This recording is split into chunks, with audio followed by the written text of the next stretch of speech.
Hello friends, मैं आपका दोस्त मुकेश आज आपके लिए फिर से एक नई वीडियो लाया हूं जिसमें हम आज जानेंगे कि इनकम टैक्स के अंदर कौन कौन से डिडक्शन अवेलेबल है हमारे लिए।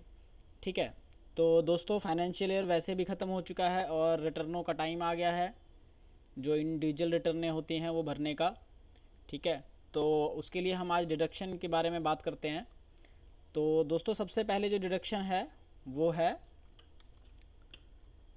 Under section 80C। इसमें इंडिविजुअल और एचयूएफ दोनों रिटर्न भरते हैं। इंडिविजुअल मतलब जो हम अकेले हो गए इंडिविजुअल हो जाते हैं।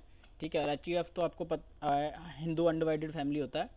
ठीक है, तो इसमें जो 80C में मैक्सिमम लिमिट रखी गई है डिडक्शन की वो 1,50,000 रखी गई है। दोस्तों मैं आपको यहाँ पे एक बात क्लियर कर दूँ कि जो 80C सेक्शन के अंदर जितने भी डिडक्शन मैं आपको बताऊंगा सबको मिला के उसकी मैक्सिमम जो लिमिट रहेगी वो 1.5 लाख रुपए की रहेगी। ठीक है, तो हम आगे इसके बारे में डिस्कस करते हैं। देखिए, पहला है life insurance premium of individual suppose and any child. ठीक है, अगर आप लाइफ इंश्योरेंस किसी अपना खुद का कराते हैं, अपने वाइफ का कराते हैं, या वाइफ आपका करा देती है, या फिर आपके ऊपर जो आप पे डिपेंडेंट चिल्ड्रन हैं अगर उनका आप इंश्योरेंस कराते हैं, तो 80C अंडर सेक्शन के अंदर आपको यहाँ पे उसका बेनिफिट मिल जाता है। ठीक है, दूसरा है investment in public provided fund. ठीक है, अगर आप पीपीएफ में अपना पैसा लगाते हैं तो वहाँ भी आपको इसका बेनिफिट मिल जाता है। हाँ, यहाँ पे ध्यान देने वाली एक बात है कि जो पीपीएफ में आप पैसा लगाएंगे वो आपका ही शेयर जाएगा, ना कि एम्प्लॉयर का शेयर। तो आपने आपकी तरफ से जितना पैसा कटा है उसका ही आपको बेनिफिट इसमें मिल पाएगा। ठीक है, और पीपीएफ में एक और, अगर आपने खुद का पीपीएफ खुलवा रखा है, मतलब कि कंपनी आपका पैसा नहीं डिडक्ट करती है या आपसे नहीं डिडक्ट करती है, और आपने अलग से एक पीपीएफ खुलवा रखा है, तो उसका भी आपको बेनिफिट इसके अंडर मिलेगा। ठीक है, और तीसरा जो है चिल्ड्रन ट्यूशन फीस। दोस्तों चिल्ड्रन ट्यूशन फीस में क्या होता है, इसमें आपको बच्चे की जितनी भी आपने ट्यूशन फीस पे की है उसका भी आपको बेनिफिट यहाँ पे मिल जाता है। हाँ, यहाँ पे आपको चिल्ड्रन ट्यूशन फीस जो है वो आपको सिर्फ 2 बच्चों का मिलेगा। अगर आपके सपोज 3 बच्चे हैं या 4 चिल्ड्रन हैं तो उनका नहीं मिलेगा, आपको सिर्फ 2 का मिलेगा, एक का नहीं मिलेगा। और दोस्तों यहाँ पे एक चीज़ और ध्यान रखने वाली बात ये है कि आपको जो यहाँ पे बेनिफिट मिलेगा ट्यूशन फ़ीस का, सिर्फ ट्यूशन फ़ीस का मिलेगा, ना कि आप अगर स्कूल में चैरिटी देते हैं या मेंटेनेंस फ़ीस देते हैं तो उसका आपको कोई बेनिफिट नहीं मिलेगा। यहाँ पे सिर्फ आपको ट्यूशन फ़ीस का मिलेगा। ठीक है, तो अंडर सेक्शन के अंदर हमने ये 3 चीज़ें आज डिस्कस कर ली 80C। इसके आगे भी हम देखते हैं कौन कौन से हैं। और देखिए यहाँ पे चौथा है सब्सक्रिप्शन टू इक्विटी शेयर और डिबेंचर। अगर आप कोई ऐसा डिबेंचर या शेयर खरीदते हैं जो कि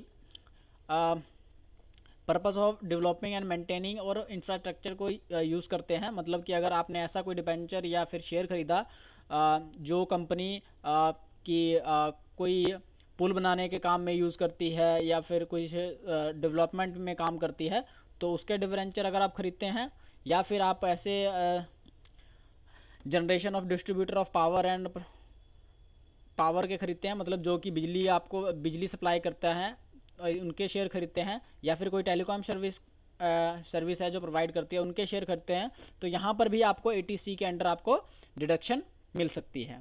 ठीक है, अब पांचवा पॉइंट है principal repayment of home loan. दोस्तों यहाँ पे मैं आपको बात कर रहा हूँ principal repayment of home loan, मतलब आप जितना भी प्रिंसिपल अमाउंट पे करते हैं होम लोन को पे करने के लिए, उन पे भी आपको डिडक्शन मिल जाती है। तो दोस्तों यहाँ पे एक चीज़ और याद रखना, मैंने पहले भी बोला था कि 80C के अंदर ओवरऑल डिडक्शन जो है वो 1,50,000 ही रहेगी।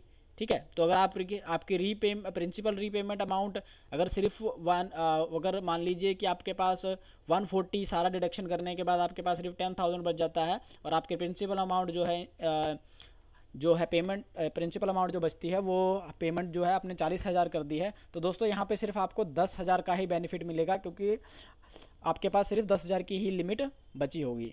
ठीक है, इसके बाद हम आगे चलते हैं 80C के अंडर और कौन सी डिडक्शन है। देखिए, fix deposit for a minimum period of 5 year. अगर यहाँ पे दोस्तों आप 5 साल के लिए कोई फिक्स डिपॉजिट कराते हैं तो उस पर भी आपको 80C के अंडर उसको वहाँ भी आपको बेनिफिट मिल सकता है। और इसके अलावा सीनियर सिटीजन सेविंग स्कीम में अगर आप कुछ इन्वेस्टमेंट करते हैं तो उनको भी वहाँ पर भी आपको ये बेनिफिट मिल सकता है। ठीक है, तो यहाँ तो हुई दोस्तों ये ATC की बात। उसके बाद हम बात करते हैं ATCC सेक्शन की। तो ये भी बहुत इंपॉर्टेंट सेक्शन है रेंट के लिए।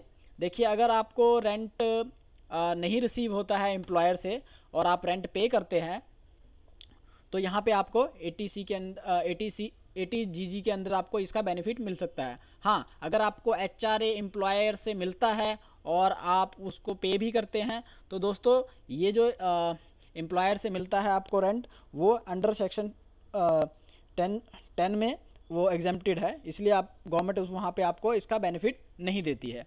ठीक है, तो दोस्तों इसमें क्या है, जब आपका HRA अकाउंट होता है तो इसमें भी कुछ कंडीशन है, वो कंडीशन हम देख लेते हैं कौन कौन सी है। देखिए, पहला जो कंडीशन है एक्चुअल रेंट। इन तीनों कंडीशन में आपका जो रेंट है वो इनको फॉलो करना है, उसके बाद आपको इनका बेनिफिट मिलेगा। पहला क्या है, देखिए, एक्चुअल रेंट, जो आपने एक्चुअल रेंट पे किया minus 10% of adjustment total income. अब दोस्तों यहाँ पे सवाल ये पैदा होता है कि एडजस्टमेंट टोटल इनकम वो कौन सी होती है। तो दोस्तों एडजस्टमेंट टोटल इनकम वो होती है जो आपकी टोटल इनकम है और उनमें से आपने ATC के अंदर जितनी भी डिडक्शन है या फिर कोई भी डिडक्शन है उसको माइनस नहीं करना है। ठीक है, तो वो एक्चुअल में जो आपकी इनकम हुई, ठीक है, उसमें से आपने कुछ भी माइनस नहीं किया और उसके बाद उसमें से आपने माइनस करना है long term capital gain. Long term capital gain मतलब कोई आपके पास लैंड या बिल्डिंग है जो आपके पास 3 साल से ज़्यादा तक थी और आपने उसे बेच दी और उससे जो आपको फ़ायदा हुआ उसको आप इसमें से माइनस कर देंगे, तो वो हो जाती है आपकी एडजस्टमेंट टोटल इनकम। तो एडजस्टमेंट टोटल इनकम का 10%।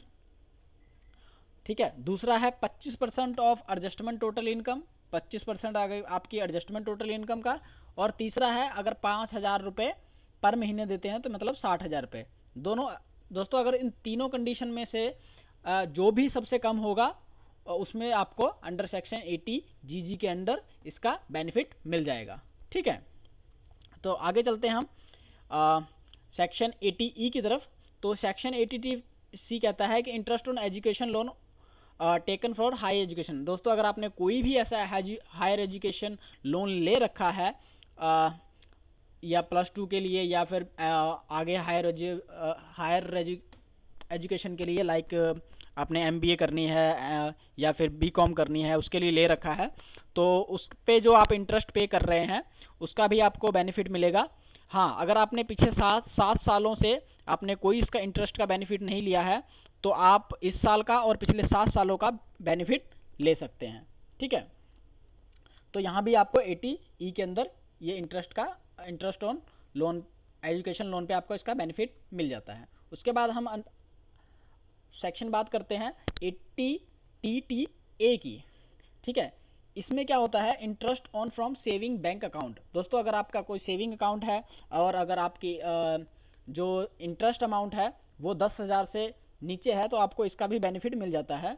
तो यहाँ पे आपको एक बात याद रखनी है कि अगर मान लीजिए आपका जो इंटरेस्ट है वो 10,000 से ऊपर चला जाता है तो यहाँ पे आपको बेनिफिट नहीं मिलेगा।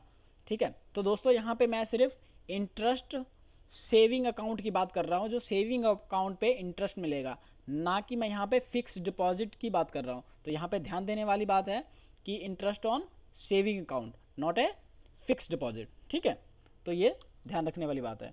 तो उसके बाद दोस्तों हम आते हैं सेक्शन 80EE पे।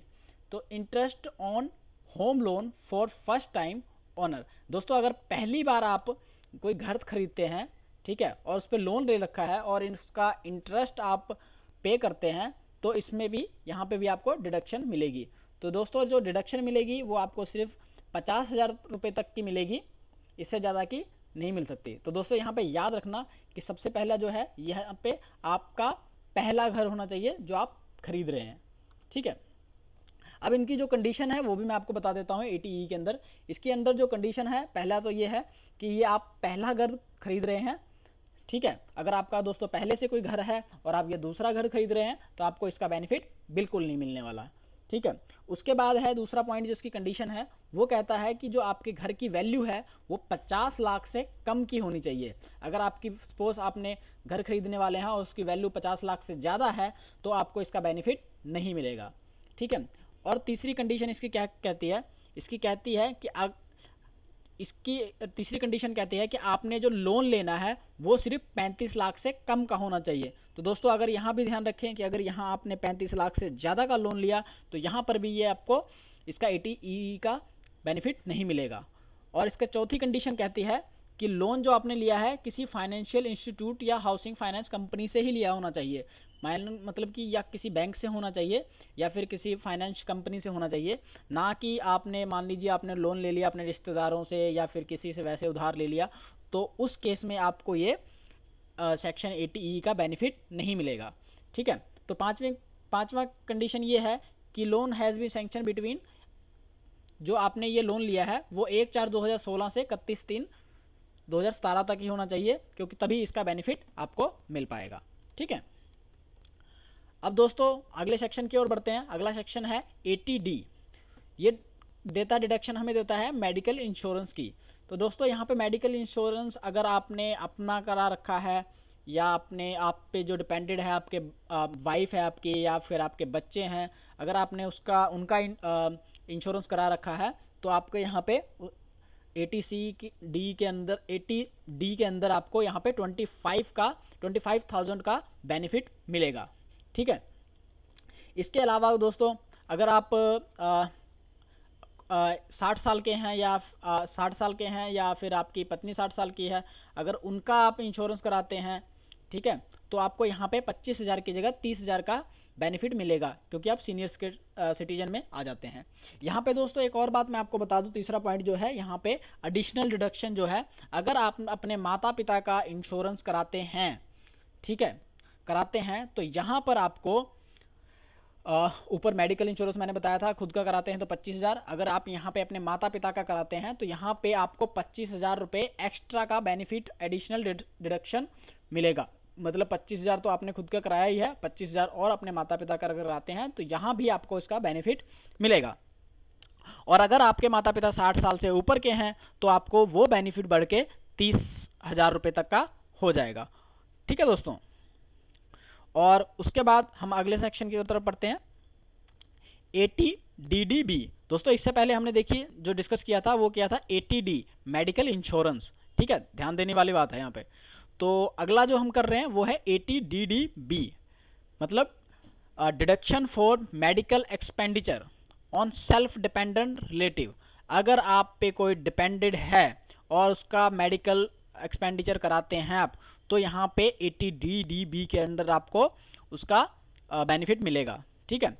अगर ये डिडक्शन 40,000 रुपये तक की है, या फिर मान लीजिए अगर आप कोई एक्सपेंडिचर आप 40,000 रुपये के लिए करते हैं, या फिर अगर जो एक्चुअल पे होगा, जो एक्चुअल उस समय पे होगा उसमें से जो कम होगा वो आपको मिल जाएगा। ठीक है।